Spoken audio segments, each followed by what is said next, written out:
lurus itu ada 3 kondisi ya, atau 3 posisi yang bisa kita nyatakan kalau kita punya 2 garis lurus, itu 2 garis lurus tersebut sejajar, berimpit, atau tegak lurus gitu ya. Misalkan di sini diberikan 2 garis, yaitu A1X plus B1Y plus C1 sama dengan 0. Jadi bentuknya ini kemarin kita nyatakan sebagai bentuk umum ya, bentuk umum persamaan garis lurus gitu. Bentuk umum persamaan garis lurus. Nah, ini misalkan kita punya 2 garis gitu ya, dengan masing-masing persamaannya yang berbeda. Jadi yang pertama yaitu A1X plus B1Y plus C1 sama dengan 0. Sedangkan yang kedua adalah A2X plus B2Y plus C2 sama dengan 0. Nah, kita ingin menyelidiki atau membuktikan bahwa 2 garis yang kita definisikan ini merupakan 2 garis yang sejajar. Nah, kalau misalkan kita mau selidiki 2 garis itu sejajar, maka kita bisa selidiki dengan memperhatikan ini. Jadi memperhatikan nilai yang di sini ya. Jadi diperhatikan nilai A1. Jadi kalau kemarin itu kita notasikan dengan AX plus BY plus C gitu ya. A besar, B besar, C besar. Kalau di sini adalah A1, B1, C1 dan A2, B2 dan C2. Jadi maknanya sama, hanya penotasiannya saja yang berbeda. Kita lihat kalau sejajar itu ternyata ada syaratnya, yaitu A1 dibanding A2 sama dengan B1 dibanding B2. Jadi A1 dibanding A2 itu sama dengan B1 dibanding B2. Dan nilainya tidak sama dengan C1 dibanding C2 gitu. Jadi yang perbandingan A1 per A2-nya itu harus sama dengan perbandingan B1 per B2, tapi tidak sama dengan perbandingan C1 per C2. Nah, itu adalah syaratnya 2 garis yang sejajar. Nah, kita lihat dari syarat yang sudah ditentukan, dari syarat yang sudah ditentukan ini kita turunkan ya, kita jabarkan gitu sampai kita nanti mendapatkan kesimpulan bahwa M1 harus sama dengan M2 untuk menyatakan suatu kondisi 2 garis yang sejajar gitu. Jadi kita mulai dari A1 per A2 sama dengan B1 per B2. Nah, ini kalau kita notasikan dalam bentuk yang lain, jadi tidak merubah makna ya antara perbandingan yang pertama ini, yang di kiri sama yang di kanan itu sama gitu ya. Kita hanya notasikan agar di sini yang dibandingkan tuh sama-sama yang posisinya sebagai indeks 1 gitu ya. Kalau yang di sini adalah yang berindeks 2. Kalau yang ini kan yang dibandingkan sesuai dengan A-nya, posisi A-nya ya. A1, A2, ini B, B1, B2. Kalau ini A1 per B1 sama dengan A2 per B2. Jadi ini ditukar posisi dari B1 dan A2-nya gitu ya.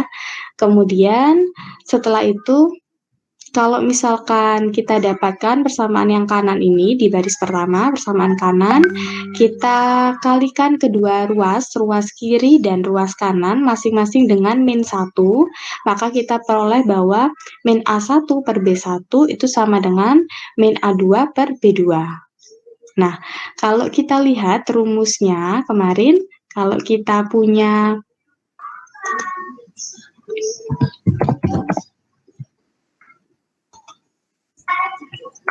punya persamaan garis lurus secara umum kemarin ya, AX plus BY plus C sama dengan 0, maka dengan rumus M kita bisa dapatkan M-nya yaitu min A per B.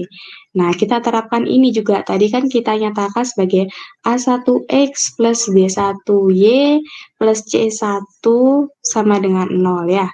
Satunya adalah A2X plus B2Y plus C2 sama dengan 0.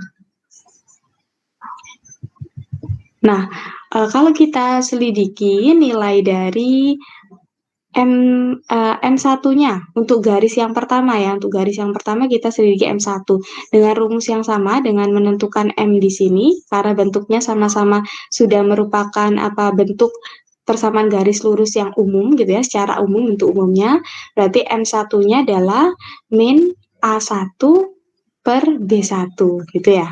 Kemudian yang M2-nya berarti adalah min A2 per B2. Nah, makanya tadi kita kelompokkan ya, kelompokkan yang A1 dengan B1, kemudian A2 dengan B2 gitu. Nah, karena kita ingin menerapkan gradien tadi, mencari gradien persamaan umum dari garis lurus yang diketahui. Nah, sehingga di sini kalau kita punya min A1 per B1, nah seperti di sini tadi ya, berarti min A1 per B1 ini kita bisa nyatakan dia sebagai nilai M1-nya gitu ya. Jadi kita bisa nyatakan sebagai nilai M1. Nah, maka di sini muncul M1. Begitu juga yang min A2 per B2, berarti kita nyatakan sebagai M2. Kemudian dilanjutkan dengan kita menotasikan tangen ya, tangen theta gitu. Jadi kalau kita punya nilai dari tangen theta itu kita bisa rumuskan sebagai M1 min M2 per 1 plus M1 kali M2. Nah, untuk rumus tangen tetanya kita bisa lihat di sini. Nah, kenapa bisa muncul rumus tangen theta yang seperti ini ya, tangen theta yang paling bawah ini? Nah, kita ingat lagi di rumus trigonometri ya. Nah, ini bahwa tangen theta itu kita bisa nyatakan theta di sini tuh kita bisa gantikan gitu ya dengan dua sudut. Jadi, tetanya itu adalah sudut selisih antara sudut alfa dengan beta misalkan. Berarti tangen alfa min beta itu adalah tangen alfa min tangen beta dibagi dengan 1 plus tangen alfa kali tangen beta. Ini rumus trigonometri ya, kalau kita mencari tangen dari selisih dua sudut. Jadi sudutnya, selisih dari dua sudut, kita cari nilai tangannya berapa. Nah, itu kita bisa jabarkan dengan rumus trigono seperti ini. Kemudian kita lihat bahwa tangan alfa, misalkan untuk sudut yang pertama, ingat bahwa kemiringan itu kan kemarin sudah kita sempat singgung bahwa kemiringan suatu garis bisa kita katakan sebagai tangen ya. Jadi tangen tetanya kita bisa nyatakan rumusnya dengan Y per X gitu kan. Jadi tangen theta itu biasanya kita nyatakan dengan rumus Y per X. Nah, dalam hal ini tangen tetanya ini merepresentasikan gradiennya. Nah, di sini ya. Jadi perhatikan bahwa tangen alfa itu sama dengan M1 dan tangen betanya sama dengan M2 gitu. Kenapa kita bisa notasikan tangen alfa dan tangen betanya sebagai M1 dan M2. Nah, kita ingat persamaan garis lurus yang bentuknya Y sama dengan MX plus C. Kalau tadi kan bentuknya AX plus BY plus C sama dengan 0. Itu bentuk umumnya. Nah, kita tahu bahwa bentuk persamaan garis lurus itu bisa direpresentasikan atau dinotasikan dalam bentuk yang lain, tapi nilainya tetap sama. Salah satunya adalah kita bisa nyatakan dalam Y sama dengan MX plus C. Jadi kalau kita punya Y sama dengan M1X plus C1, kita juga punya Y sama dengan M2X plus C2, maka kalau kita cari nilai dari tangannya ya, tangan alfanya atau nilai dari M1-nya di sini itu kita bisa notasikan dengan Y per X-nya gitu kan. Jadi bukan selisih, perbandingan dari Y per X. Begitu juga dengan di sini M2. M2 kita bisa nyatakan sebagai tangan betanya gitu. Sehingga di sini misalkan kita punya dua sudut alfa dan beta, kita bisa substitusikan tangan alfa dan tangan betanya dengan M1 dan M2. Nah, sehingga kita peroleh rumus dari tangan alfa min tangan beta per 1 plus tangan alfa tangan beta menjadi M1 min M2 dibagi dengan 1 plus M1 kali M2. Nah, ini yang kita pakai. untuk menunjukkan dua garis yang sejajar tadi. Jadi kita ingat bahwa tangen theta kita bisa nyatakan sebagai M1 min M2 per 1 plus M1 kali M2. Nah, tangen tetanya di sini sama dengan 0, gitu ya. Jadi tangen tetanya di sini sama dengan 0. Jadi kalau tangen tetanya sama dengan 0, berarti di sini tetanya harus berapa gitu kan? Tangen berapa yang hasilnya itu 0 gitu. Tangen berapa yang hasilnya 0. Berarti kalau kita lihat berarti kan tangen 0 ya, karena sin 0 itu 0, cos 0 itu 1. Jadi 0 dibagi 1 kan 0. Jadi tetanya adalah sama dengan 0 gitu. Nah, berarti nilai M1 min M2 per 1 plus M1 kali M2 ini juga 0 karena nilainya kan sama dengan tangen theta tadi. Karena nilai tangen tetanya itu sama dengan 0, dengan tetanya yang memenuhi tangen theta sama dengan 0 itu juga 0, maka kita peroleh bahwa nilai M1-nya sama dengan M2. Jadi kita nyatakan tadi M1 min M2 per 1 plus M1 kali M2 gini ya. Ini kan sama dengan 0 ya. Nah, berarti kapan nilai dari rasional ini, pecahan ini sama dengan 0 ya? Kita tahu bahwa nilai yang di sini, nilai yang penyebutnya ini kan tidak boleh sama dengan 0 ya. Tidak boleh sama dengan 0. Nah, berarti untuk mendapatkan nilai 0, berarti bagian mana yang harus 0 adalah bagian pembilang gitu. Jadi pembilangnya ini harus sama dengan 0. Jadi M1 min M2 itu harus sama dengan 0. Atau dengan kata lain, M1-nya harus sama dengan M2. Nah, ini berarti menunjukkan bahwa dua garis lurus tersebut adalah garis yang sejajar gitu ya. Nah, di sini, kita peroleh bahwa M1-nya sama dengan M2. Nah, seperti itu. Nah, itu kalau kita mau tunjukkan, dari kan kita punya dua persamaan. Persamaan yang pertama tadi A1 per A2 sama dengan B1 per B2. Kemudian persamaan selanjutnya ada B1 per B2 tidak sama dengan C1 per C2. Kalau kita ambil dari persamaan yang pertama, tadi kita dapatkan M1-nya sama dengan M2. Maka kalau kita pilih mau buktikan dengan persamaan yang kedua ini yang tidak sama dengan, hasilnya juga harus sama, yaitu M1 harus sama dengan M2. Coba kita lihat pembuktiannya. Nah, ini akan dibuktikan dengan arah yang sebaliknya ya. Jadi misalkan A1 per A2 sama dengan B1 per B2, kita misalkan dengan lambda di sini, itu tidak sama dengan C1 per C2. Dan titik X0, Y0 itu terletak pada garis A1X plus B1Y plus C1 sama dengan 0. Jadi kalau di sini dikatakan terletak ya, terletak pada, itu berarti kita bisa substitusi titik X0, Y0-nya itu ke dalam persamaan garisnya. Kalau kalian melihat atau membaca kata terletak pada, itu artinya titik yang diketahui itu masuk atau dapat memenuhi persamaan garisnya. Jadi kita bisa substitusi X dan Y-nya di sini menjadi X0 dan Y0. Maka kita peroleh bahwa A1X0 plus B1Y0 plus C1 sama dengan 0. Atau A1X0 plus B1Y0 sama dengan min C. Nah, kemudian begitu juga kalau misalkan kita punya persamaan garis yang kedua, yaitu A2X tadi plus B2Y plus C2. Nah, nih ya, muncul persamaan berikutnya.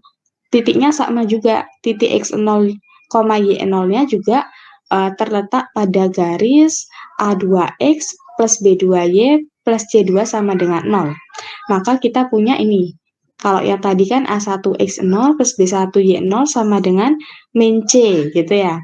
Min C. Kalau yang ini kita punya berarti A2X0 plus B2Y0 itu sama dengan kita nyatakan sebagai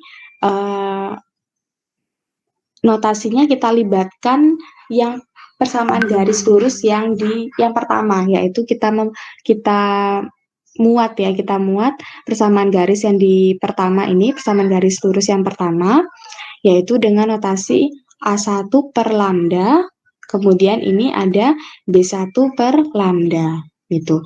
Jadi kalau kita ingat di sini tadi kan kita sudah misalkan bahwa A1 per A2 sama dengan B1 per B2 itu sama dengan lambda ya gitu. Jadi kita bisa nyatakan nilai dari A2 di sini, A2-nya kalau kita nyatakan dalam bentuk A1 dan lambda, berarti kan A2 ini adalah A1 per lambda.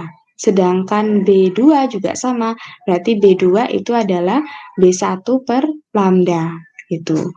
Jadi kita punya di sini A2-nya adalah A2X0, kita gantikan dengan A1 per lambda X0, kemudian B2Y0-nya digantikan dengan B1 per lambda Y0. Nah, karena sama-sama membuat lambda, lambdanya kita keluarkan, yaitu 1 per lambda. Kemudian tinggal A1X0 ditambah dengan B1Y0. Nah, ini sama dengan min C1 per lambda. Nah, jadi nilai dari ini A1X0 plus B1Y0-nya, ini kan tadi sudah kita nyatakan sebagai min C1 ya, ini bukan min C1 maksudnya ya. Jadi min C1, jadi kita gantikan yang di sini A1X0-nya plus B1Y0-nya menjadi min C1. Sehingga diperoleh bahwa min C1 per lambda itu tidak sama dengan min C2, karena kita ini sebenarnya mau menyatakan seperti ini kan, A2X0 ditambah B2Y0 itu sama dengan min C2 gitu kan, sama dengan min C2. Nah, kita nyatakan dulu, kita representasikan bentuk A2X0 dan B2Y0 dengan melibatkan persamaan garis lurus yang pertama tadi. Sehingga nilainya yaitu min C1 per lambda itu tidak sama dengan min C2 gitu ya. Jadi tidak sama dengan min C2. Kenapa ini tidak sama dengan min C2? Karena di awal kita sudah memisalkan bahwa lambdanya itu tidak sama dengan C2. Berarti kalau kita punya C1, min C1 per lambda, berarti nilainya juga tidak akan sama dengan min C2-nya, gitu ya. Jadi ini kuncinya di sini. Di syarat tadi, syarat dua garis yang sejajar. Kita bisa lihat dari koefisien punyanya X, Y, dan konstanta C-nya, gitu ya. Oke, kemudian kita tahu bahwa A2X0, berarti dari sini, dari persamaan ini, kita bisa simpulkan bahwa A2X0 plus B2Y0 itu tidak sama dengan C2. Yang berarti bahwa X0, Y0 itu tidak terletak. Jadi kalau tidak sama, kesimpulannya adalah titik X0, Y0-nya tidak terletak pada garis A2X plus B2Y plus C2 sama dengan 0. Gitu ya. Karena ketika kita substitusikan X0-nya ke dalam persamaan garis ini, nilainya itu tidak sama dengan min C2, atau nilainya di sini berarti tidak sama dengan 0 kalau kita substitusikan X dan Y-nya di sini menjadi X0 dan Y0. Jadi nilai penjumlahan di sini A2X0 plus B2Y0 plus C2 itu tidak sama dengan 0. Padahal kita inginnya adalah bahwa titiknya ini, titik X0,0 terletak ya. Kalau terletak berarti harus memenuhi persamaan garis pada umumnya, yaitu AX plus BY plus C-nya harus sama dengan 0.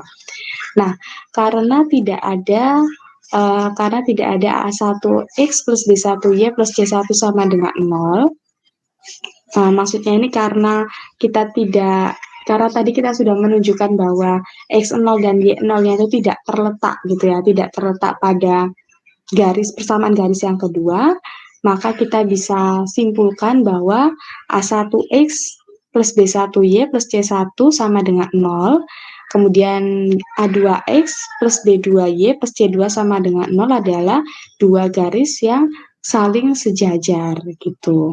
Yang saling sejajar karena sesuai dengan asumsi tadi ya, bahwa nilai dari B1 per B2 tidak sama dengan C1 per C2. Nah, itu terpenuhi gitu. Karena memang ketika kita substitusikan nilai titik di sini X0, Y0-nya ke dalam persamaan garis yang kedua, ternyata dia nilainya tidak memenuhi persamaan garis itu. Nah, kesimpulannya kan berarti B1 per B2-nya tidak sama dengan C1 per C2 ya, atau dengan kata lain dua garis tersebut adalah garis yang sejajar. Nah, itu untuk membuktikan dua garis yang posisinya sejajar ya. Tuh. Kemudian ada tiga posisi tadi, ada sejajar, ada berhimpit, ada tegak lurus. Kemudian coba kita lanjutkan untuk kondisi yang kedua, kalau kita punya dua garis yang berhimpit gitu ya. Kalau kita nyatakan kondisi yang berhimpit itu ya, itu nilainya kan sama persis berarti. Jadi nilai A, B, C-nya di sini, nilai A, B, C-nya di sini ya. Dua garis ini harusnya sama persis karena gambarnya atau kondisinya dua garis tersebut adalah berimpit. Jadi berimpit itu kalau digambar ya sama halnya kita hanya menggambar satu garis.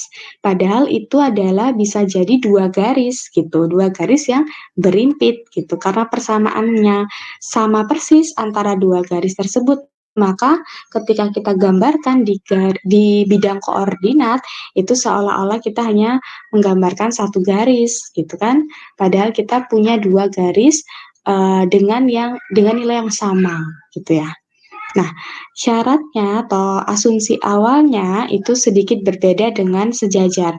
Kalau sejajar tadi kan nilai dari C1 dan C2-nya kan tidak boleh sama dengan A1 per A2 atau B1 per B2.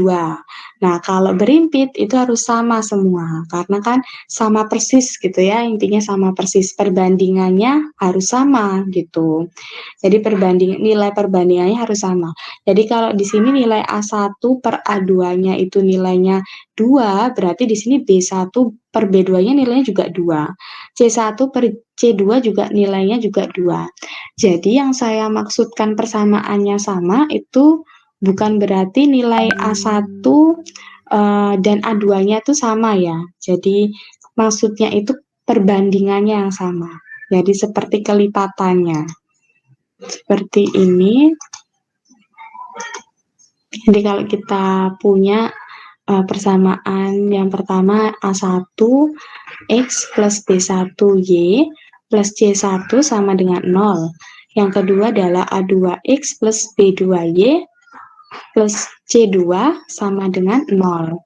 Nah, syaratnya dua garis ini dikatakan berimpit ya.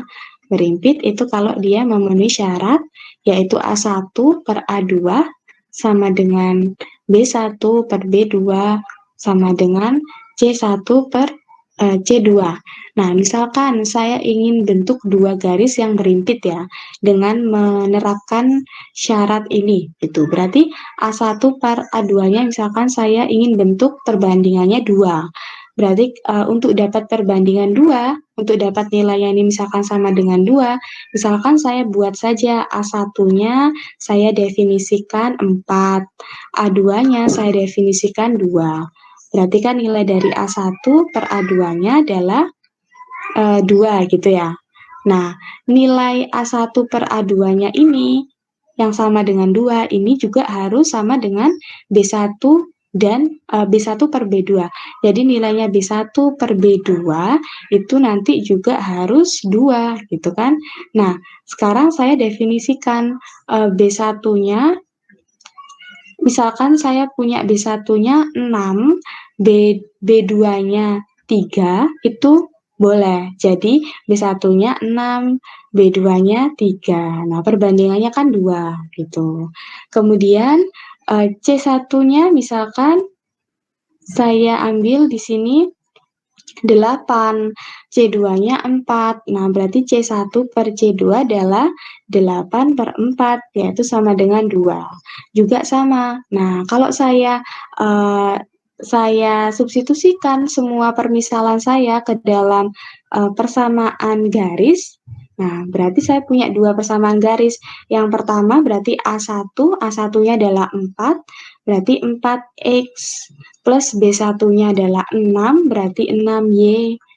C1-nya adalah 8, berarti plus 8 sama dengan 0. Persamaan garis yang kedua berarti 2X plus 3Y plus 4 sama dengan 0. Nah, dua garis ini ya, kan persamaannya berbeda. Yang satunya 4X plus 6Y plus 8 sama dengan 0. Yang satunya 2X plus 3Y plus 4 sama dengan 0. Tapi ketika digambar, nanti posisinya akan berimpit gitu. Kalau teman-teman sketsa grafiknya, baik grafik yang pertama ini dan grafik yang kedua, nanti dia akan posisinya tuh sama. Misalkan ya, kita coba tunjukkan. Kita gambar untuk yang garis yang pertama dulu. Cara menggambarnya seperti yang kemarin ya. Kita substitusi nilai X-nya 0, Y-nya 0. Kalau X-nya 0 berarti Y-nya adalah min 8 per 6 ya. Min 8 per 6.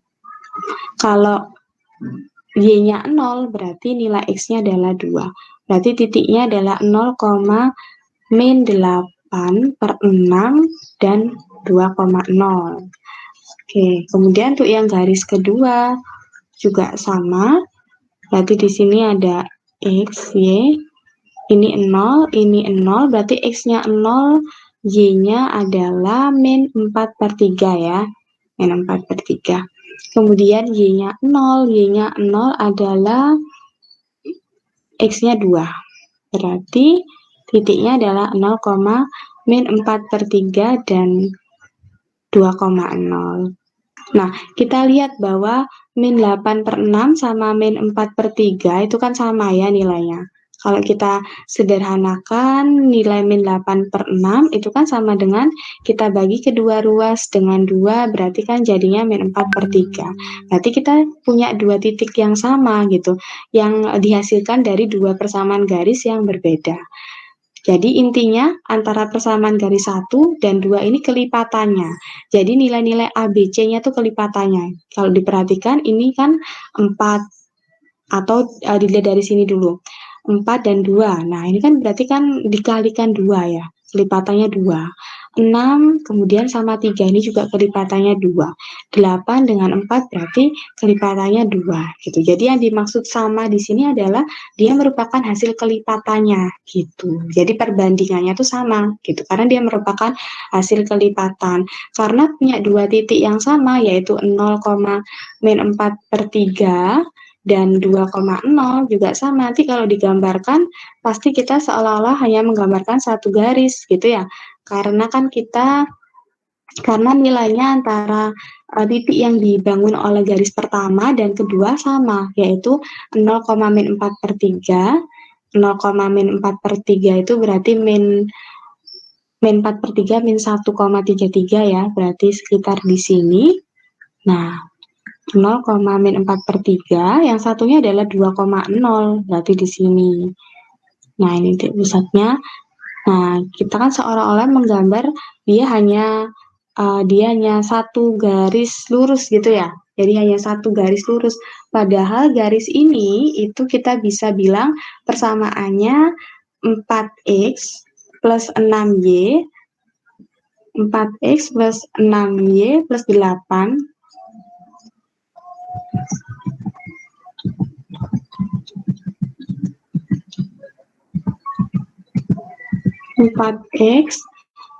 4x plus 6y plus 8 sama dengan 0. Tapi kita juga bisa bilang bahwa garis ini juga punya persamaan sebesar 2x plus 3y plus 4 sama dengan 0 gitu. Jadi sama, tapi gambarnya seolah kita hanya menggambar satu garis gitu ya.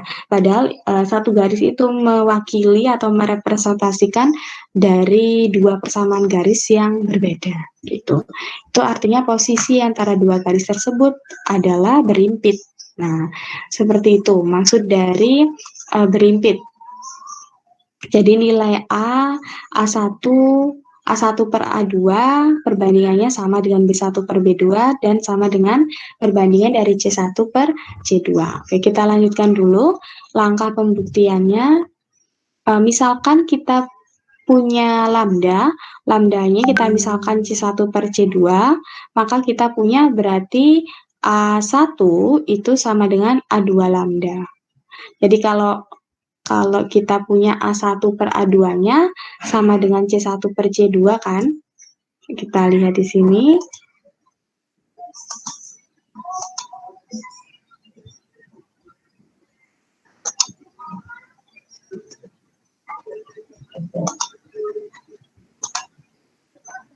Jadi kita misalkan dari syarat awal kan A1 per A2 sama dengan B1 per B2 sama dengan C1 per C2. Nah, kita misalkan C1 per C2, ini misal C1 per C2-nya itu sama dengan lambda. Nah, berarti kalau kita punya persamaan yang ini dan ini, nah berarti A1 per A2-nya kan sama dengan lambda. Berarti A1-nya adalah lambda dikali dengan A2, gitu ya. Nah, maka kita punya yang ini tadi, yang ini ya, A1 sama dengan A2 lambda. Begitu juga dengan yang B1, berarti B1 adalah sama dengan B2 lambda, C1 adalah sama dengan C2 lambda. Nah, titik X0, Y0 itu terletak pada garis yang pertama, yaitu A1X plus B1Y plus C1 sama dengan 0. Tadi kalau kita baca ada pernyataan terletak pada, berarti kita bisa substitusikan ya, X0 dan Y0-nya ke dalam persamaan garisnya. Diperoleh adalah A1X0 ditambah dengan B1Y0 ditambah dengan C1 sama dengan 0. Kemudian kita lihat bahwa A1 dan B1 dan C1-nya di sini kita substitusikan dengan A2 lambda, B2 lambda, dan C2 lambda. Sehingga diperoleh yang persamaan di kanan. Lambdanya kita keluarkan lagi. Nah, tinggal persamaan garis yang kedua ya. Jadi A2X0 plus B2Y0 plus C2. Ini adalah persamaan garis lurus yang kedua. Gitu. Maka kita peroleh bahwa jadi lambdanya ini karena lambda dikali persamaan garisnya itu sama dengan 0, berarti kita bisa hilangkan lambdanya ya. Gitu. Berarti nilai dari persamaan garisnya ini juga sama dengan 0 gitu.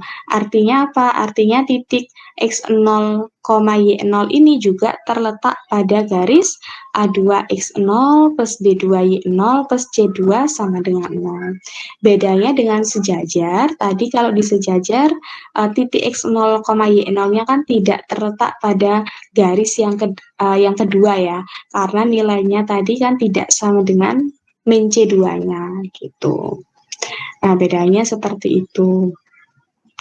Nah, yang ini kesimpulannya adalah titik X0, Y0 terletak pada garis A2X plus B2Y plus C2 sama dengan 0.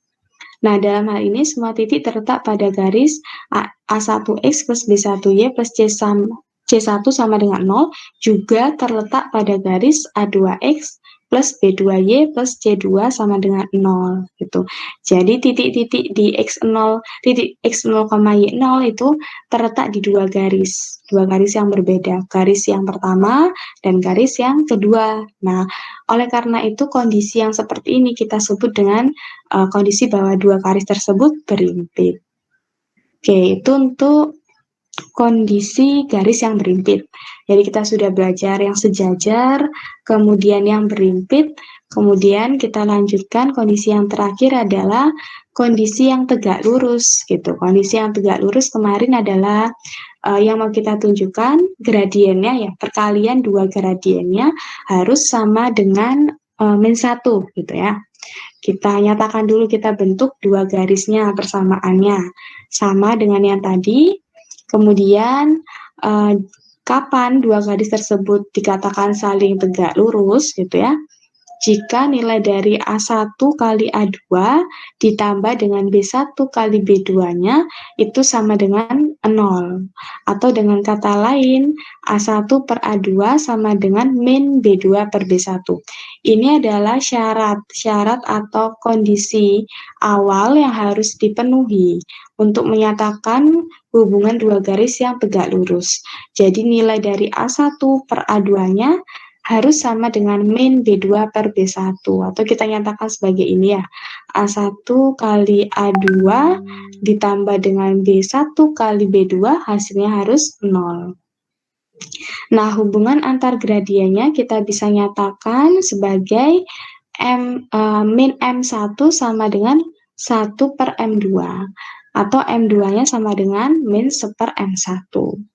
Atau kita bisa nyatakan biasanya M1 kali M2-nya sama dengan min 1 gitu ya. Nah, hal ini dapat dibuktikan dengan memisahkan theta tadi. Sama dengan kita membuktikan yang sejajar ya. Yang sejajar tapi yang ruas yang kiri ya, persamaan yang kiri tadi kan juga melibatkan tangan theta. Nah, ini juga sama, alat untuk membuktikannya adalah dengan melalui tangan theta itu tadi. Jadi kalau tangan theta, bentuk tangan theta, kalau sudah kita konversikan ke dalam gradien tadi kan bentuknya M1 min M2 per 1 plus M1 kali M2 ya. Dengan pendefinisian di awal bahwa kita tadi punya Y-nya adalah M1X plus C, kemudian Y-nya juga sama dengan M2X plus C gitu ya. Kemudian kita misalkan tetanya di sini adalah alfa min beta, di mana alfanya, di mana tangan alfanya ya, tangan alfanya itu sama dengan M1, kemudian tangan betanya adalah M2. Maka kita peroleh tangan tetanya adalah M1 min M2 per 1 plus M1 kali M2. Nah, diketahui dua buah garis saling tegak lurus itu memiliki sudut pi per 2, yaitu 90 derajat. Kalau tadi karena dua garisnya sejajar, maka kan tidak ada sudut yang mengapit ya. Istilahnya tidak ada sudut yang mengapit, sudut yang berada di antara dua garis tersebut. Jadi kalau kita gambarkan dua garis yang sejajar, itu kan seperti ini ya. Nah, dua garis yang sejajar, misalnya saya punya garis ini K, ini L. Nah, garis K dan L ini dua garis yang sejajar. Dikatakan sejajar karena di sini tidak ada sudut yang mengapit. Kita tidak bisa menentukan sudut antara dua garis ini berapa. Nah, untuk menyatakan tidak ada sudut itu, kita bisa notasikan bahwa tangan tetanya tadi sama dengan 0, gitu kan? Nah, berbeda dengan misalkan saya punya K dan L yang tegak lurus. Nah, misalkan di sini saya punya ini K-nya gitu ya. K-nya, kemudian ini saya buat di sini ada L-nya. Nah, ini saya nyatakan bahwa dua garis ini saling tegak lurus, maka ada sudut di sini yang mengapit. Nah, ini besarnya berapa? Kalau tegak lurus berarti kan besar sudutnya adalah pi per 2 ya, 90 derajat. Nah, berarti nanti kita tentukan tetanya itu adalah 90 derajat. Itu kalau tadi kan tetanya 0 ya. Karena tangan 0 ini tadi kan sama dengan 0 gitu. Nah, kalau ini nanti kita tentukan tetanya itu adalah pi per 2 gitu. Nah, ini kan yang sejajar tadi 0 ya. Oke, bedanya di situ di sudutnya, sudut yang mengapit antara dua garis. Oke, di sini berarti tetanya adalah pi per 2 gitu. Kita tahu bahwa kalau mencari tangan pi per 2 itu berapa? Kalau tangan pi per 2 kan berarti sin pi per 2 dibagi cos pi per 2. Sin 90. Sin 90 itu 1 ya kan? Kemudian cos 90 adalah 0, jadi 1/0. atau kita bisa nyatakan sebagai bentuk limitnya gitu, karena kita tidak bisa tentukan ya nilai tangen tangen tetanya secara pasti kalau tetanya itu pi per 2 karena hasilnya adalah 1/0 tadi. Maka kita bisa dekati dengan nilai limit dari tangen tetanya, di mana tetanya itu mendekati pi per 2, yaitu nilainya adalah tak hingga, nilai limitnya. Sehingga kita peroleh bahwa nilai di sini ya, kita peroleh bahwa di sini sama dengan tak hingga. Nah, mendekati tak hingga ya lebih tepatnya. Nah, kemudian kapan nilai dari M1 per M2 per 1 plus M1 kali M2 ini nilainya bisa tak hingga gitu. Nah, kita tahu bahwa agar memperoleh nilai tak hingga itu kan penyebutnya berarti 0 ya. Penyebutnya harus 0. Berarti nilai dari 1 plus M1 kali M2 itu sama dengan 0. Karena kalau rasional, kalau kita punya penyebutnya 0, pasti kan nilainya jadi tak hingga gitu ya. Berarti penyebutnya di sini adalah 0. Setelah itu kita jabarkan ini, kita cari nilai M1 kali M2-nya sama dengan min 1. Kemudian M1-nya berarti sama dengan min 1 M2 ya. Dari sini sebenarnya kita sudah bisa menyatakan ya. Berarti sudah terbukti bahwa M1 kali M2-nya kenapa harus selalu min 1. Nah, M1-nya tadi adalah min A1 per B1. Kemudian min 1 per M2-nya itu adalah B2 per B2 per A2. Nah, caranya ini dengan menyelidiki M1 M2-nya pakai persamaan garis yang sudah terbentuk di awal. Jadi kan pertama adalah A1X plus B1Y plus C1 sama dengan 0 tadi ya. Nah, itu kan kalau kita selidiki M1-nya berarti adalah kita punya bahwa min A1 per B1. Nah, ini min A1 per B1. Sedangkan M2-nya berarti adalah min A2 per B2. Min A2 per B2-nya dikalikan atau min 1 dibagi min A2 per B2. Jadinya B2 per A2. Kemudian kita sederhanakan ya dengan membuat ruas kanannya sama dengan 0 menjadi A1 kali A2 ditambah B1 kali B2 itu dari sini sama dengan 0. Nah, ini kan sudah memenuhi asumsi yang pertama tadi. Maka dua garis tersebut adalah garis yang tegak lurus gitu. Oke, kemarin kita juga sempat belajar tentang garis yang vertikal ya, atau dengan kata lain nilai dari M-nya gitu ya, nilai dari M-nya, kalau M-nya itu kita notasikan sebagai min A per B, seperti ini, di mana B-nya tidak sama dengan 0, jika B-nya sama dengan 0, jadi jika B-nya sama dengan 0, maka kedua garis yang terbentuk adalah garis yang vertikal. Garis yang vertikal kemarin kalau kita gambarkan adalah yang sejajar dengan sumbu Y ya. Jadi kalau kita punya di sini misal, ini review lagi dari yang kemarin, kita punya di sini Y, ini X, kita misalkan punya di sini kemarin 3 gitu ya. Kita buat di sini garis. Nah, garis ini namanya adalah X sama dengan 3. Nah, garis X sama dengan 3 ini disebut sebagai garis yang vertikal karena sejajar dengan sumbu Y-nya gitu. Kalau dibalik berarti Y-nya ya, Y-nya sama dengan 3 misalkan, berarti ini 3. Nah, ini adalah persamaannya adalah Y sama dengan 3. Nah, ini termasuk garis yang horizontal berarti karena dia sejajar dengan sumbu X-nya, seperti itu. Nah, itu adalah hubungan dua garis ya, posisi dari dua pembuktiannya ya, yang berkaitan dengan gradien. Jadi, garis yang berimpit, garis yang sejajar dan tegak lurus. Itu. Oke, kemudian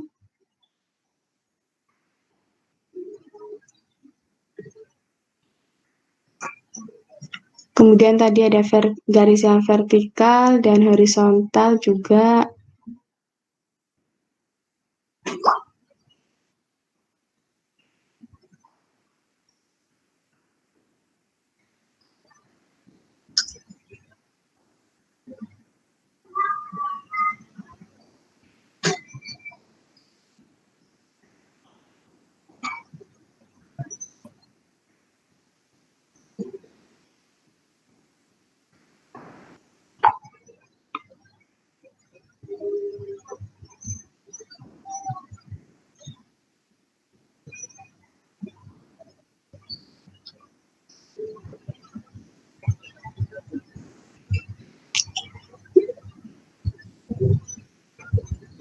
Kita lanjutkan dulu sebentar. Ini tadi kan sampai di vertikal dan horizontal.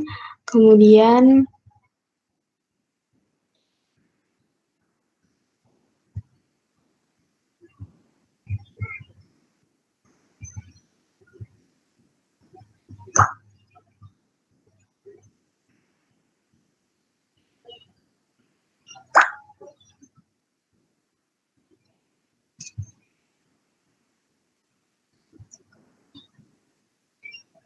oh, ini dua garis yang berpotongan.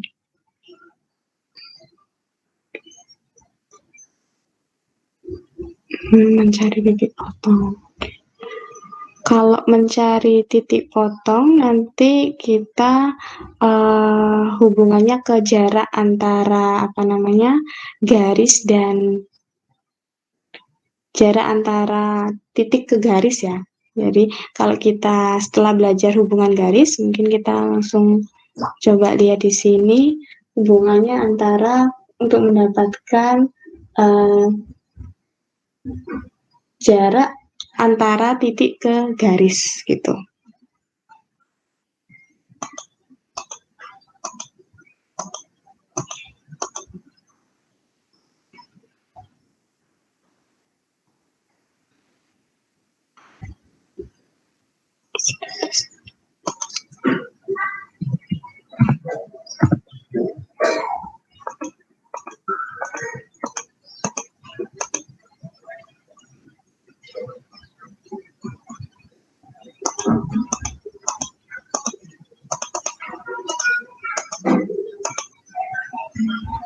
Oke, ini.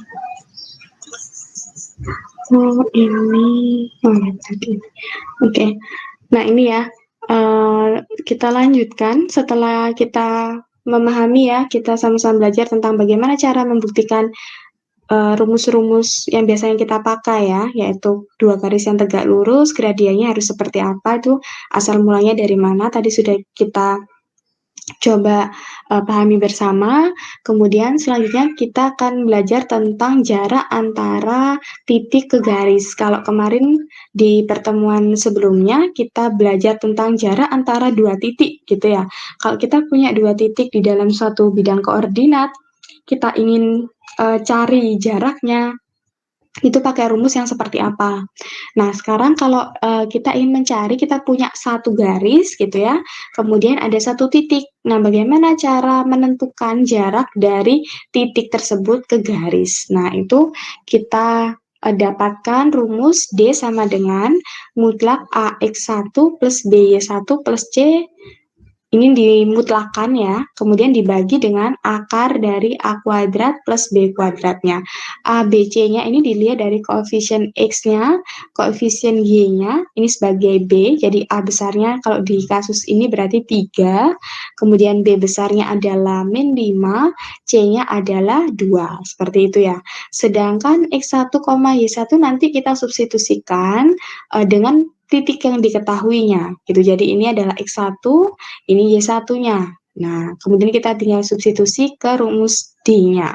Itu adalah cara untuk menentukan jarak dari titik ke garis. Nah, kalau digambarkan D-nya ini yang dimaksud D itu yang mana gitu ya. Kalau kita punya garis, kita gambarkan dulu persamaan garisnya ya. Kita gambarkan dengan cara yang biasanya kita lakukan. Nah, Ini digambarkan, kemudian digambarkan juga di plot dulu titiknya, 1,4 di mana? Oh, ini 1,4. Nah, yang mau kita cari kan jarak dari titik ini ke garis. Nah, berarti D-nya itu yang ini, gitu. Nah, D-nya itu yang ini. Jadi, D di sini merepresentasikan kemarin saya bacakan definisi dari jarak dari titik ke garis itu dipilih yang seperti apa?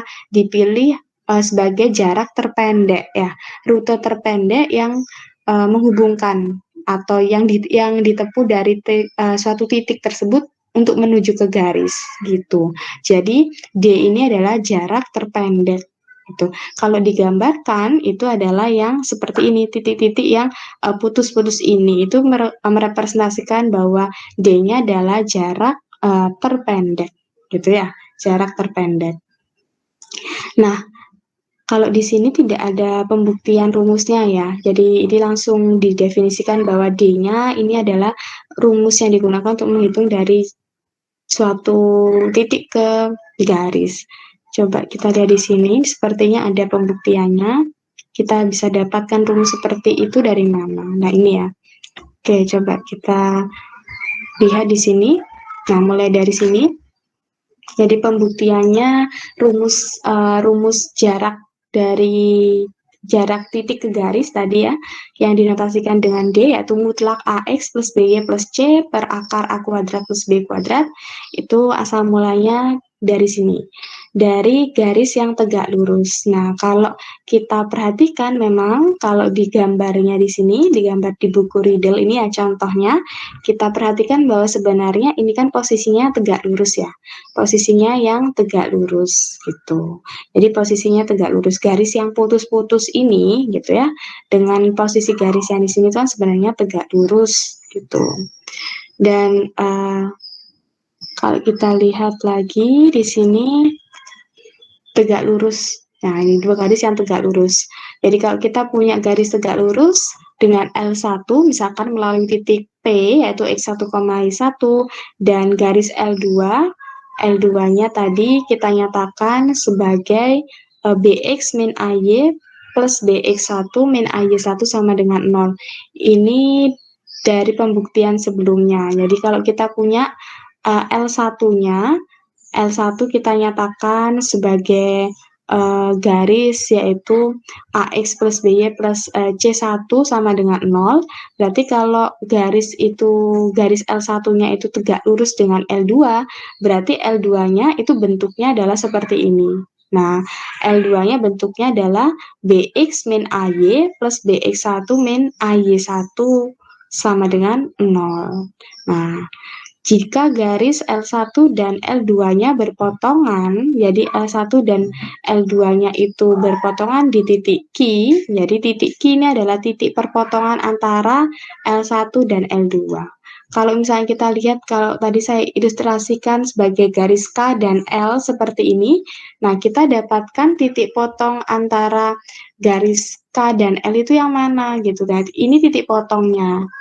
Nah, ini misalkan saya beri notasi R gitu, R besar. Titik R besar ini adalah titik potong antara garis K dan L. Jadi di titik R ini perpotongan atau pertemuan ya, pertemuan antara dua garis yaitu K dan L ini bertemunya ya di titik R gitu. Itu titik potong.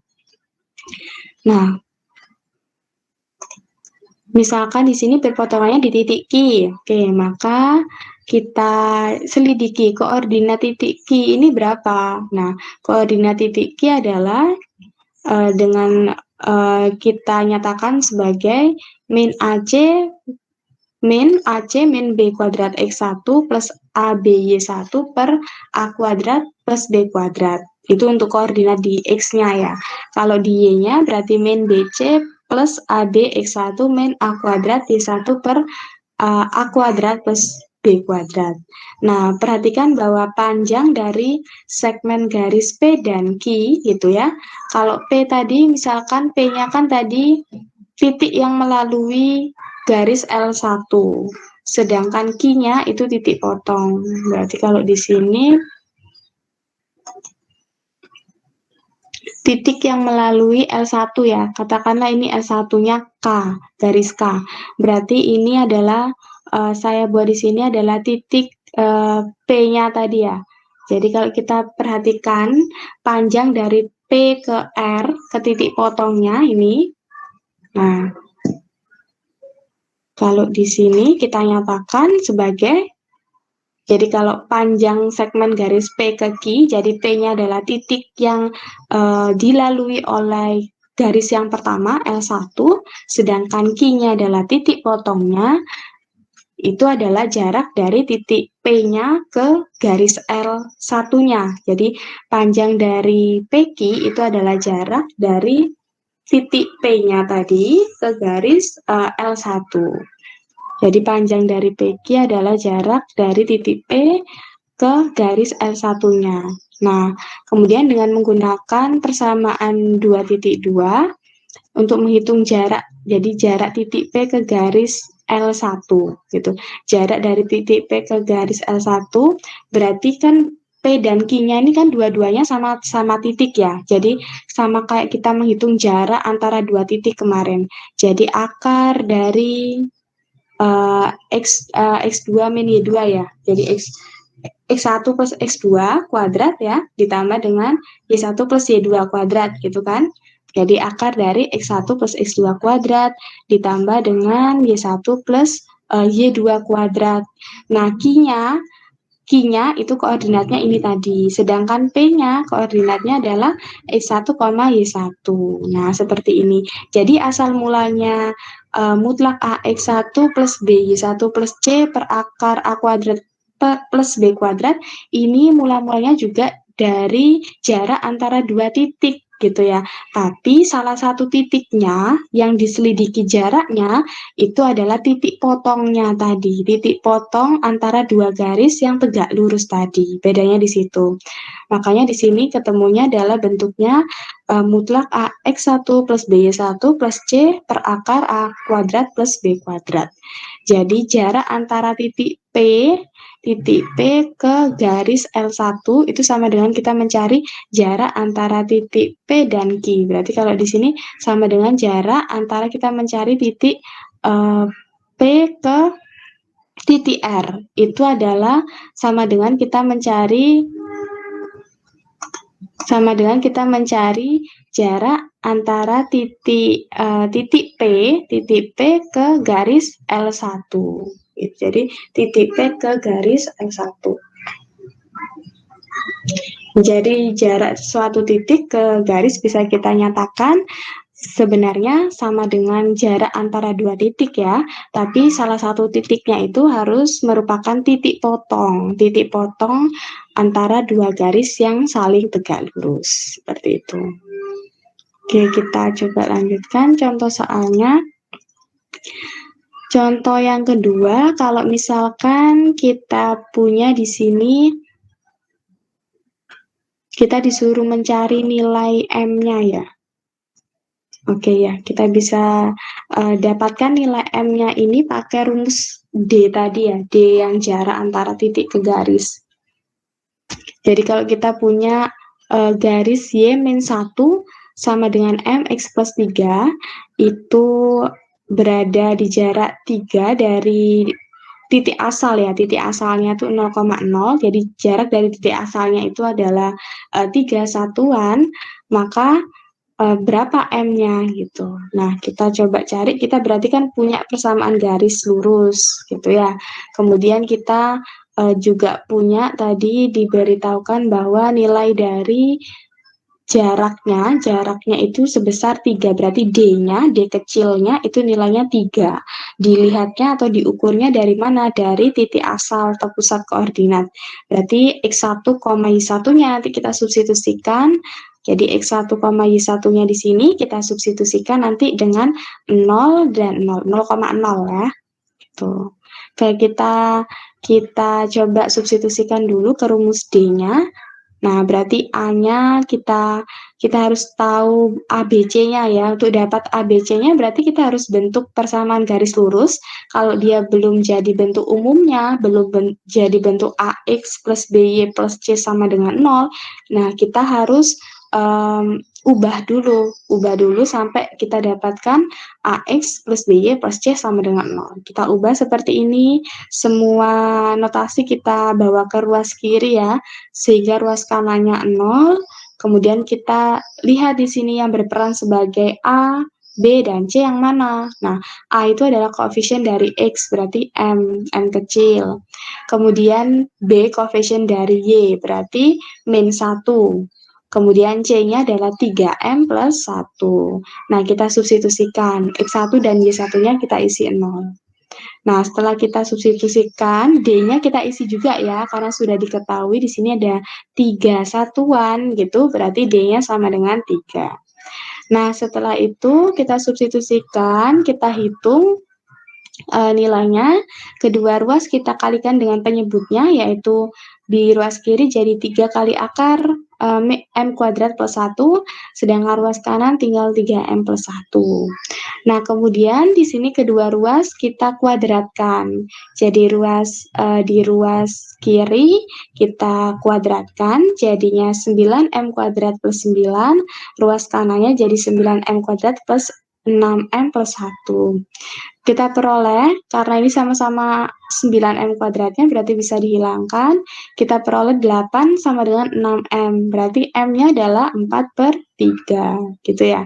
Berarti diperoleh bahwa M-nya itu 4/3. Nah, kalau ingin menunjukkan apakah benar, kalau misalkan kita punya persamaan seperti ini, dengan M-nya itu sama dengan 4/3, itu jarak dari titik pusatnya, jarak dari titik pusat ke garis tersebut itu benar sama dengan 3, itu kita bisa gambar. Karena kita sudah tahu M-nya ya, berarti kita sudah tahu persamaan garis lurusnya secara lengkap. Nah, kita gambar.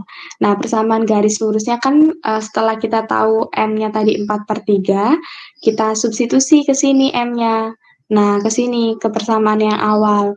M-nya kita substitusi, kita gantikan sesuai yang kita sudah dapatkan tadi. 4/3, berarti ini juga 4/3, gitu ya. Kemudian, baru kita dapatkan ini persamaan yang sudah kita substitusikan nilai M-nya, yaitu 4X min 3Y plus 15 sama dengan 0. Kita gambarkan seperti ini. Nah, yang kita cari itu kan jarak dari ini ya, jarak dari garis ini ke titik asalnya ya, ke titik asalnya yaitu 0,0 gitu. Itu sebesar 3 satuan. Jadi pusat koordinatnya di sini, jadi jarak antara titik 0,0 ke garis ini berapa. Nah, seperti itu. Jarak dari sini ke sini berapa gitu. Ternyata jaraknya adalah sebesar 3 satuan, yaitu 1, 2, 3. Nah, 3 satuan gitu. Jadi jarak antara titik 0,0 ke garis 4X min 3Y plus 15 sama dengan 0 itu adalah sebesar 3 satuan.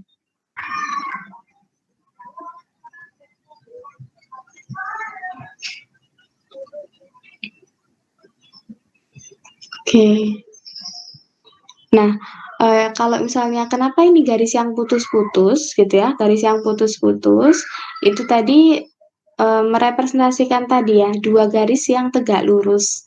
Sama halnya dengan pembuktiannya yang di sini, kita harus bentuk dua garis yang tegak lurus, kemudian kita harus selidiki yang namanya titik potongnya. Nah, garis yang tegak lurus ini kita bentuk garis yang garis vertikal ini ya, dalam kasus ini garisnya vertikal, yang tegak lurus dengan garis 4X min 3Y plus 15 sama dengan 0.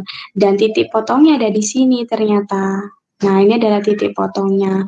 Berarti sebenarnya sama dengan kita mencari jarak antara titik potong ini, gitu ya.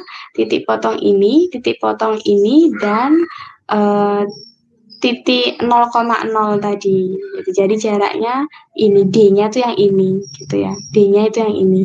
Jarak antara titik 0,0 ke titik potong. Nah, itu sama dengan jarak antara 0,0 ke garisnya. Jadi jarak antara titik pusat 0,0 ke titik potong garisnya itu sama dengan jarak antara titik pusat ke garisnya.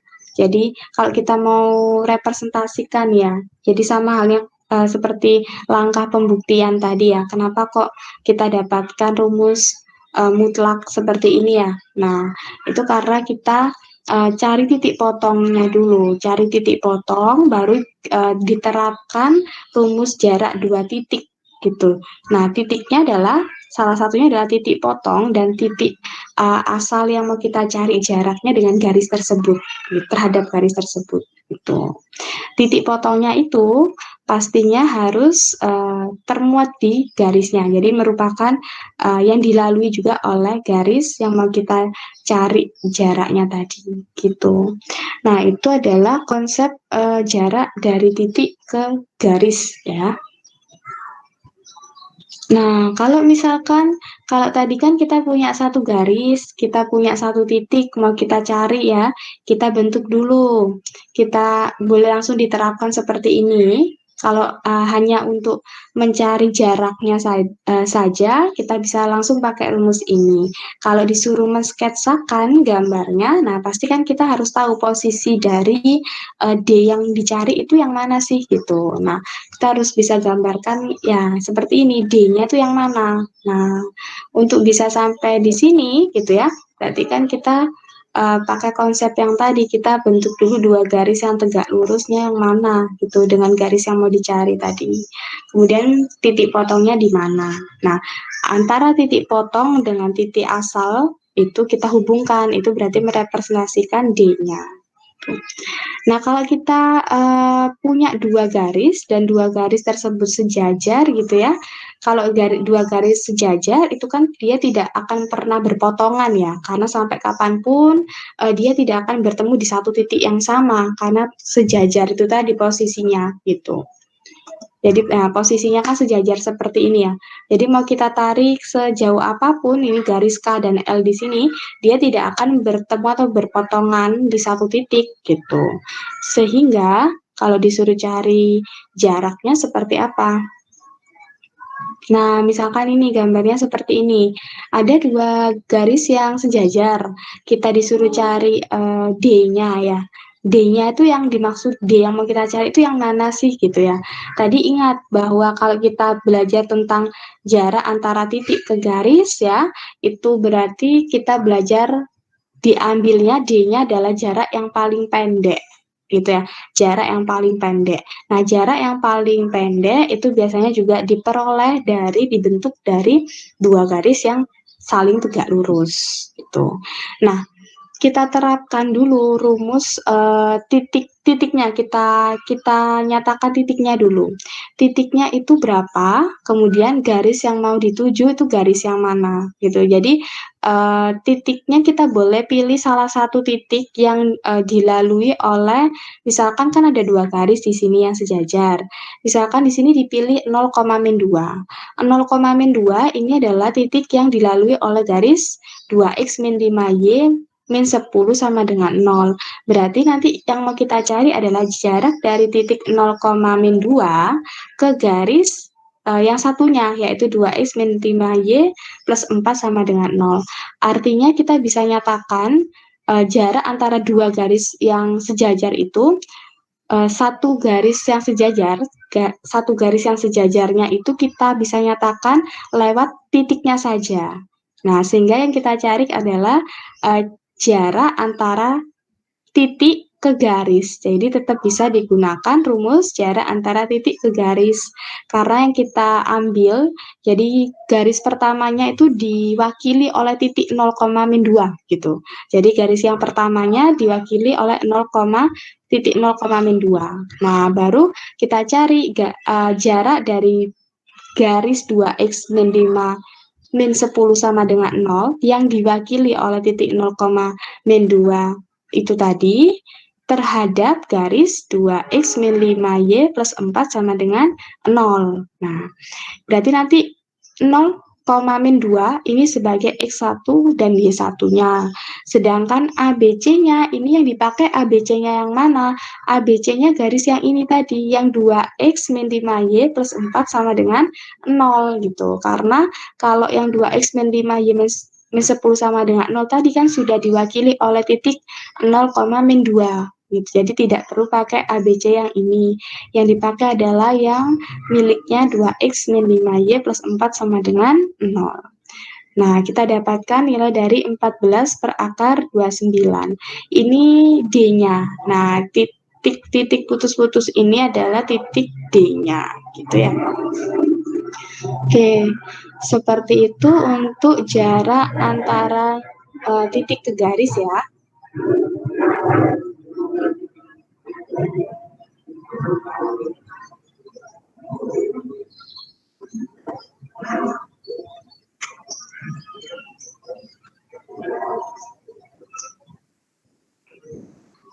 Ini nggak.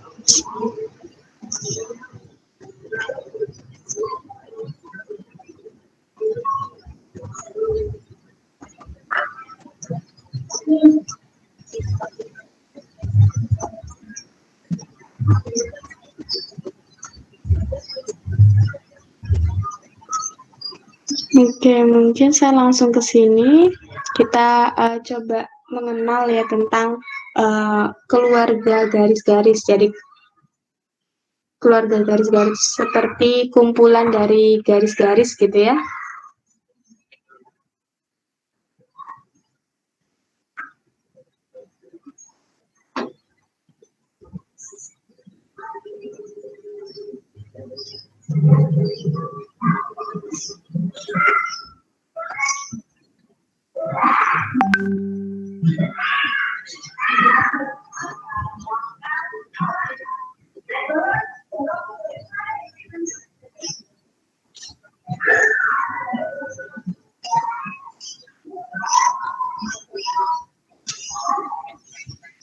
Oke, jadi keluarga dari apa garis-garis itu kita nyatakan seperti apa gitu ya.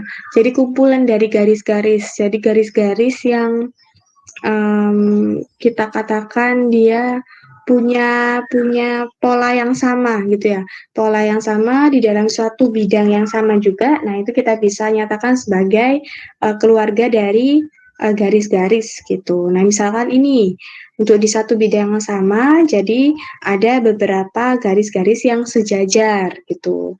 Nah, ini kita bisa nyatakan sebagai keluarga dari garis-garis. Kita representasikan sebagai, misalkan kita punya M besar ini adalah kumpulan dari garis-garis yang dinyatakan persamaan garisnya sebagai Y sama dengan 2X plus B, di mana B-nya ini adalah himpunan bilangan real. Jadi B-nya di sini bisa macam-macam, bisa 1, bisa 2, bisa mungkin min 1 gitu ya. Jadi B-nya ini elemen bilangan real gitu. Nah, tapi kalau misalkan untuk sembarang B elemen himpunan bilangan real, tapi dia bisa membentuk persamaan Y sama dengan 2X plus B ini, maka dia masuk ke dalam yang namanya, misalkan di sini keluarga garis, yaitu M, yang dinyatakan dengan M, gitu. Jadi polanya yaitu 2X ini, jadi polanya 2X. Sedangkan B-nya atau konstantanya di sini itu bisa beraneka ragam, asalkan B-nya elemen dari bilangan real. Maka kalau kita gambarkan itu sama seperti ini misalkan. Misal seperti ini. Jadi banyak kemungkinannya karena B-nya ini juga bisa memungkinkan banyak nilai kan yang disubstitusi sebagai B di sini. Maka kita menghasilkan juga banyak garis yang posisinya sejajar gitu ya. Nah, itu dikatakan dia keluarga dari garis-garis. Nah, contohnya misalkan kita juga punya ini keluarga garis yaitu Y-2 sama dengan MX-1. Untuk M-nya itu adalah himpunan bilangan real. Berarti di sini yang bisa bermacam-macam apa? Yaitu nilai dari M-nya, nilai dari gradiennya gitu. Jadi M-nya kita bisa apa namanya isi atau substitusi dengan nilai-nilai yang beraneka ragam asalkan masih dalam himpunan bilangan real. Maka kalau kita gambarkan jadinya seperti ini. Nah, polanya tuh polanya sama antara garis yang ini, garis yang ini, garis yang ini itu sama. Karena mereka masih tergolong dalam satu keluarga garis yang sama tadi gitu.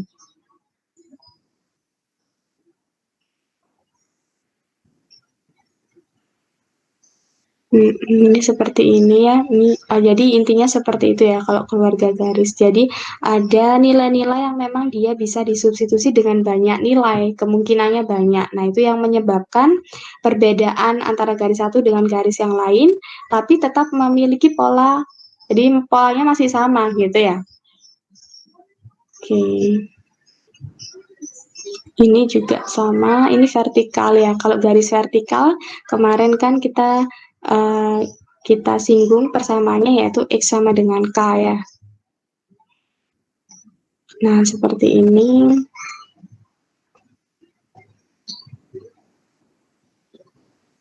Nah, ini kalau contoh 5, ini berarti yang berubah adalah nilai dari K-nya di sini. Nah, nilai K-nya bisa bermacam-macam, asalkan merupakan himpunan bilangan real gitu ya.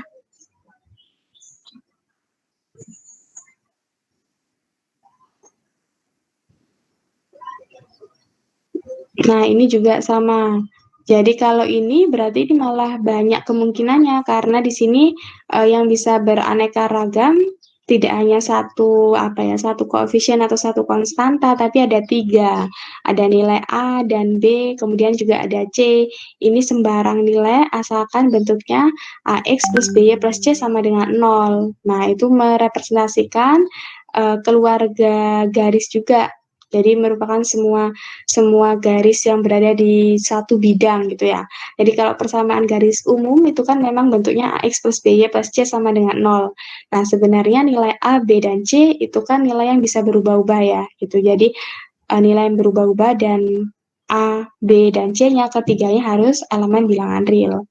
Jadi ada tiga parameter, tapi dengan tiga parameter yang berubah-ubah gitu. Nah, seperti itu. Mungkin kalau nanti disuruh menggambarkan atau disuruh menyatakan ya anggota dari keluarga garis-garis, misalkan yang eh, yang dibentuk oleh misalkan Y sama dengan M, X min 6 dengan M-nya himpunan bilangan real. Nah, nanti kalian bisa gambarkan kira-kira anggotanya apa saja. Yang pasti pastinya anggotanya sangat banyak karena M-nya ini adalah elemen himpunan bilangan real. Tapi kira-kira gitu ya sketsanya tuh seperti apa gitu, sketsa dari keluarga garis tersebut gitu.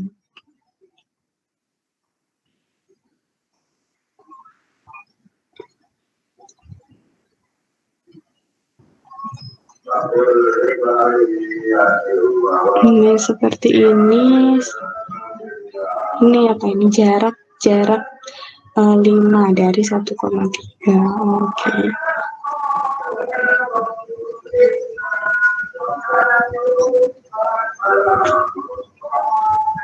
Oke, berarti ini kita bisa terapkan jarak antara titik ke garis tadi ya di dalam konsep keluarga garis. Jadi kalau misalkan ini punya punya persamaan garisnya tadi adalah Y sama dengan M dikali X min 6 dengan M-nya adalah himpunan bilangan real. Kemudian kita notasikan di sini titiknya yaitu adalah 1,3. Nah, kita mau cari misalkan jarak antara di sini. Kita pilih ya anggota dari keluarga garis tersebut yang memiliki jarak 5. Jadi yang jaraknya D-nya itu sama dengan 5 dari yang diukur dari titik 1,3.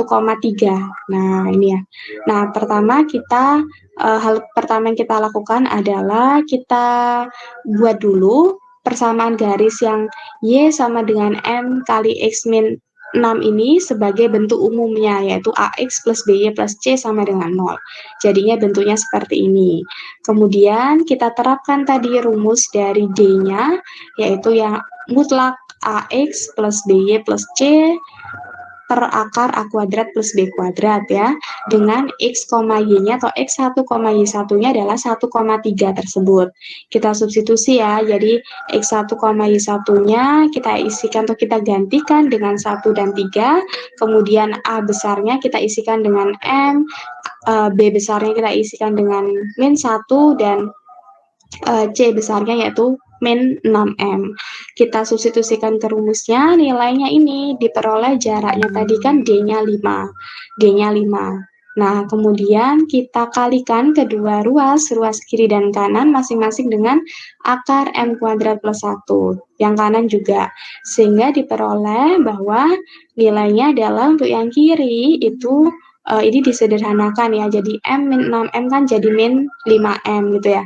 Jadi yang kiri ini kan habis akar M kuadrat plus 1 yang di penyebutnya. Karena dikalikan dengan pembilang yang akar M kuadrat plus 1. Jadi tinggal yang mutlak. Yang kanan yaitu 5 dikali akar M kuadrat plus 1. Kemudian disederhanakan ya, dijabarkan yaitu kedua ruas kita akarkan, kedua ruas kita kuadratkan.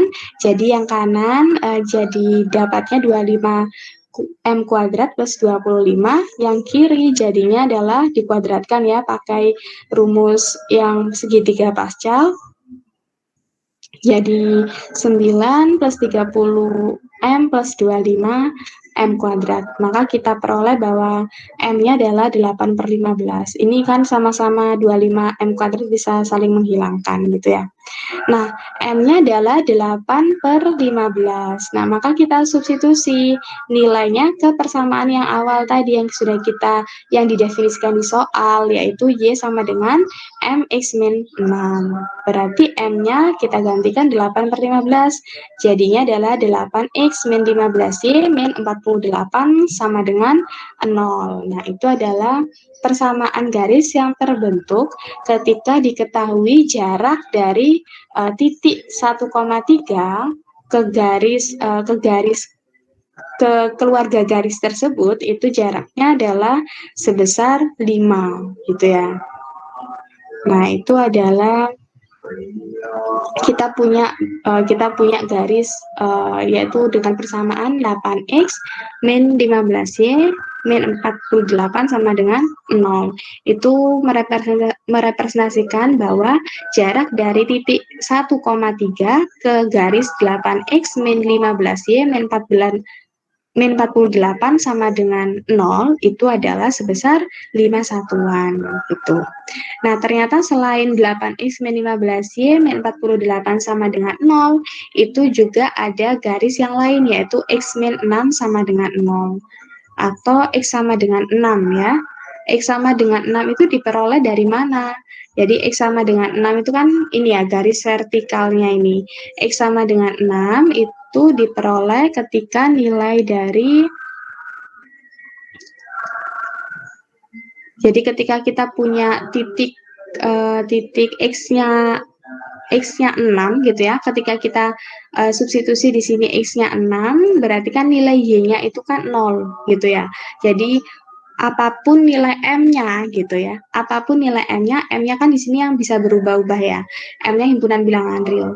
Berarti kalau kita punya titik X-nya 6, itu kan nilai Y-nya selalu 0. Nah, kita punya persamaan yaitu kita bisa bentuk garis vertikal, yaitu ketika X-nya sama dengan 6 tadi, yaitu X sama dengan 6 atau X min 6 sama dengan 0. Jadi garis yang vertikal ini direpresentasikan oleh garis yang lurus ini ya, yang sejajar dengan sumbu Y. Nah, ini itu adalah X sama dengan 6. Nah, kita tadi mau cari persamaan garis Y sama dengan MX min 6 yang mana yang memenuhi kalau diukur jaraknya dari garis tersebut, dari garis yang bentuknya Y sama dengan MX min 6 ke titik 1,3 itu jaraknya sebesar 5 satuan gitu ya, sebesar 5 satuan. Nah, ternyata kita punya dua jawaban. Yang pertama adalah X